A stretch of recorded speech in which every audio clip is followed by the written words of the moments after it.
talking points.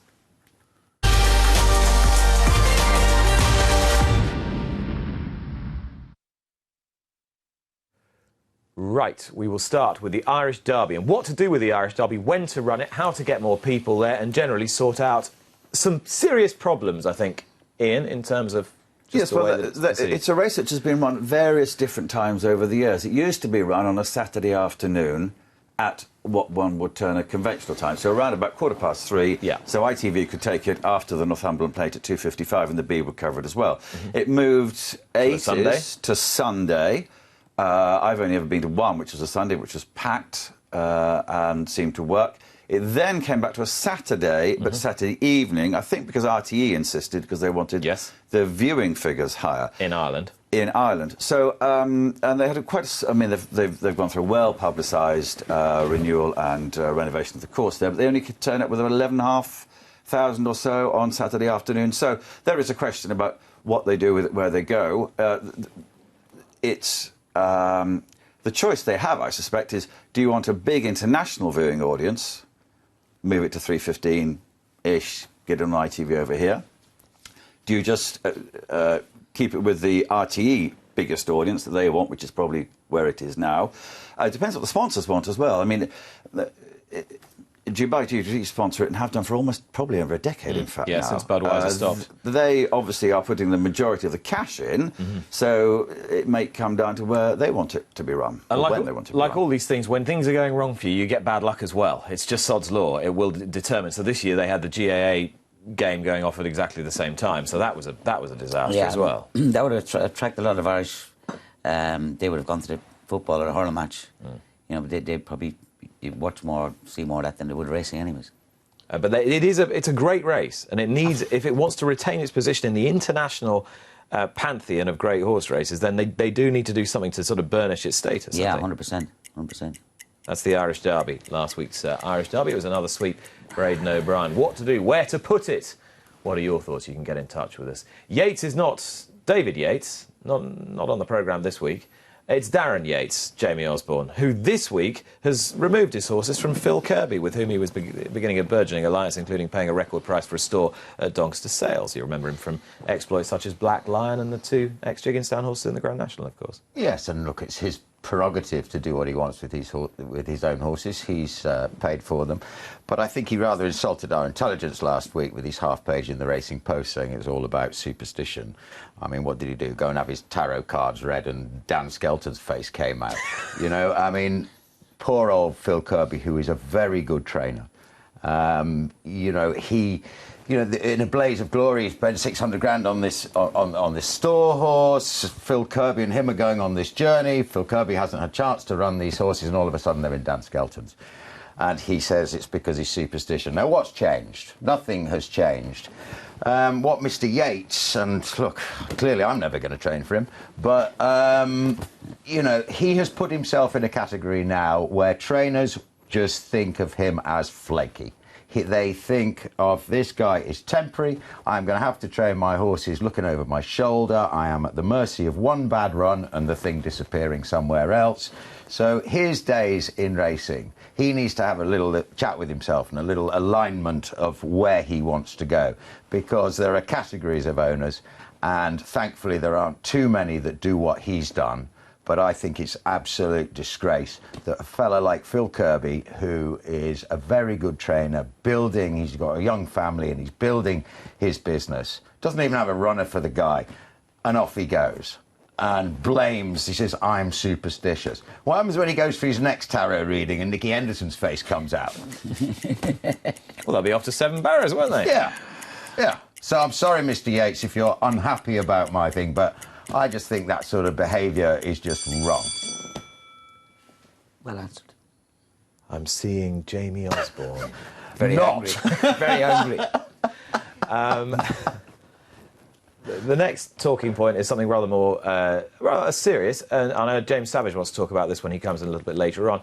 This is the member of Simon Crisford's stable staff who was fined by the British Horse Racing Authority for kicking a horse in the groin. Ian, that was what we learned from the BHA in the racecourse stables. Simon Crisford has said it's clearly unacceptable. I will be disciplining said member of stable staff personally. What do we think of that? Yes, you'll have to ask these two more about it than me, because this is a very difficult horse to deal with by all accounts, is it not? I don't know. So we are told. Simon Crisford has not come out and tried to defend said member of stable staff. I suppose, Jamie, the only person who can really empathise with Simon's situation might be you. So if you were told your member of your stable staff had done something similar, what would you do? Get rid of them. Because, you know, there is a line that one should not cross. And I think that if this has occurred, you know, that is completely unacceptable. But, you know, we've got to be careful here, because who was the person who got fined for waving his arms? You know, we've got to be very careful. Henry Oliver. Yeah, we've got to be very careful that we don't, you know... But that wasn't a welfare issue. That was that was to do with him being at the start on the track, which you're not allowed to do. The fine was quite similar, wasn't it?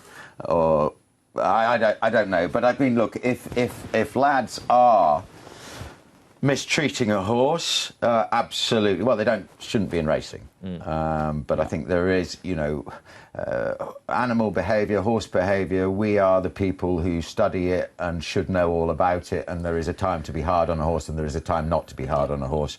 But that is unacceptable.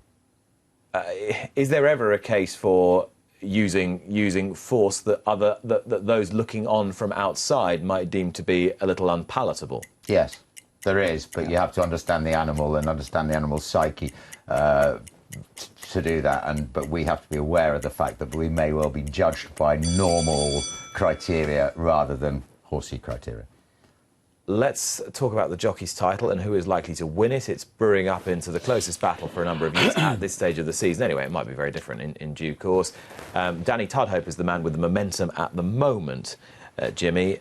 Sylvester de Sousa was favourite going into the season, and Oisin Murphy was the man with the momentum for the first sort of 3 months of the season. How do you see it playing out? Who's going to win? Who would I like to see win? Yeah, who would you like to see win? That's probably a better question. Sylvester's done it twice. Oisin's, he's only a young boy. I think he will be champion at some point. I would like to see Danny. I think he's an excellent rider. He struggles with his weight 7 days a week. Very, very good rider. All round, do you know what I mean? He can ride, as you see him in Royal Ascot. You know, he's rode 4 Royal Ascot winners. He can go be top around Catterick. He can be top at Royal Ascot. And a lovely guy. So, sorry, Gavin. Sorry, Oisin. I'd like to see, you know, Danny win it. Danny, yeah. Just assessing the likelihood of their opportunities from here until the end of the season. Barty, who takes it? Who would you back if you can have a bet now? You're giving me a fiver at last. Well, I don't know. It's a tough one, though, because they're going to ride a lot of horses now and a lot of winners from now to the end of August. Then it becomes hard, doesn't it? Yeah. Because suddenly the evening racing stops, the fixture list drops down or whatever. You get September, October, and, I mean, it would be great. It would be really fun if it went to the final day of Ascot now, isn't it, on Champions Day? If it went that long as a competitive battle. I think as long as Oisin doesn't come on your show too often, and you've got to stop plying him with drink, then he's got every chance of becoming the champion jockey, and I would back him to do it. But you just keep him off this show. Just mind those. You want to see what's under here? Mind those pastries. They're laced with something deadly, I think.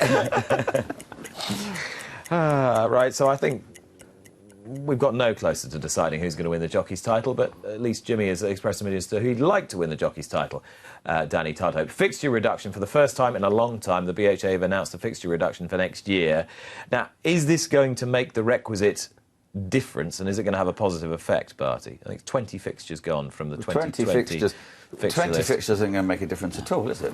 At all. And if you take 20 out, by the time you put 10 extra in at the end of February because there's been some called off, 10 extra at September, October because there's some sort of bookmaker trial keeping betting shops open and putting extra races on, then you're back to where you are. So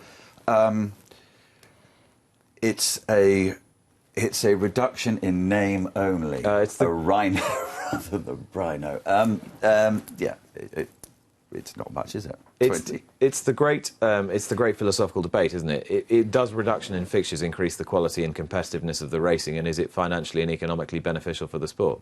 Well, it's scratching the surface if you're talking, 1,500, 1,600 fixtures? 1,500. 1,500, 20 reduction. I think that takes us back to 2016 levels. So it's hovered around that thing. It's of no consequence. But is there anything significant on a broader point that this is the first time there has been a fixture reduction for several years? I don't think indicative there's anything significant about it. And, as you know, I'm fairly outspoken about why I think the thing should go. Go on. Hang on, we've only got 39 seconds. That's fine. You can do it in 39 seconds. No, I can't.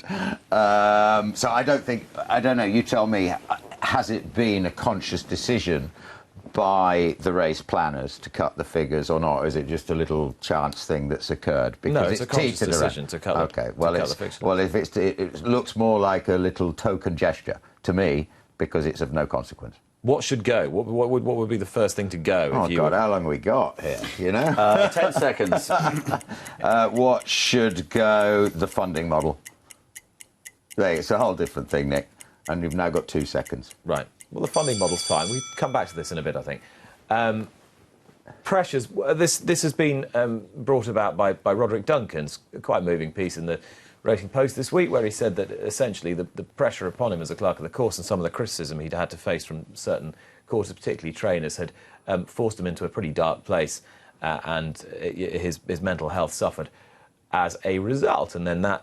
There was a sort of snowball effect during the week in terms of the news, Barty, as to how we look after people in the sport. And Katie Stevens also was quoted as well. Katie Stevens. From Buffham being verbally abused by the sound of things by a trainer. I haven't. It wasn't you, was it? No, I haven't. I didn't see. There probably has been some statement from ARC supporting their staff. I didn't see it. It might have come out at some stage, or probably will come out soon. But clerks of the course, the problem is all of these tracks races race a lot more these days. I suspect with the turf courses, there's a lot more damage done to them because of the number of horses on. They have to be repaired. It's just a lot more pressured thing. This has become not a sport as it was years ago. It's now become an industry. There's a lot more pressure involved for everybody on it. Exactly. I mean, being a clerk of the course by its very nature, Jimmy, is a pretty thankless task. Very rarely people keep patting you on the back going, "You've done a great job today." I've never seen. I have seen like you go there obviously and you ask them about the ground, and say the ground's good or it's good to farm, and and when you're riding race one or whoever rides in race one, they always ask you your opinion of the ground, and say like sometimes it can be. A lot of jockeys get quite annoyed because you say the ground is good, and it's rained, and they say now it's like soft or good to soft, and they don't change it, and say you're riding the last race. And the ground is soft ground, you ring your trainer, ring your whatever, they haven't gone racing. I said, it didn't go on the ground, boss. I said, what? It's good ground. I said, no, it's soft ground. No, it isn't. It's good ground, because they haven't changed it. You would get that as well, Jamie. 5 seconds. He respects the clock, which is what I like. That's the whole point of this part of the show. Thank you for letting me know. I've got the hang of it after 2.5 years. Exactly. Osborne on Sunday next week. We will conclude. William Hill announcing 700 betting shop closures. We knew the betting shop closures were coming. We knew there were plenty of them. I think this has taken a few people by surprise, this particular tranche of closures from one firm, and at the moment, the most powerful firm on the high street. Yes, they must have an announcement because they're a listed company, stock exchange, because the Ladbrokes Corals say they're probably going to close 900. Jamie alluded to the funding model, which will leave a huge hole in the pot of prize money for the levy because... Oh, well, not prize money, the levy, the media rights from it. A huge hole. Because media rights payments are on a per-shop basis. Yes. So, depending on the size of your retail empire, that's what you pay in media rights for the rights to for those races to be streamed in the shops. Yes. The William Hill estimate is it will be a £21 million. So if they're closing 700 and Ladbrokes Corals are thinking about closing 900... That's another £20 million. Don't forget, though, that some of these racecourse groups have already factored this into their prize money or attempted to. Yes. So prize money reductions were initiated back in February. But that's prudent policy, isn't it? Surely, to try and preempt what's going to happen and to budget for that. If you simply want to pass on the shortfall in revenue to the owners, you'll cut your prize money. Well, you're either going to pass on the shortfall in the revenue to the owners, or you're going to say, right, we're going to give people bad facilities to the racecourses. No, absolutely not. It should be this is the point at which you realise that the funding model is absolutely broken, and when this was put in place, and it was dependent on betting shop numbers, and remember, each group or each racecourse negotiated their own deal. So they're all in slightly different positions. They should now see that the retail side of the business is absolutely on the floor, and they need to come up with a new idea. And those were this week's talking points.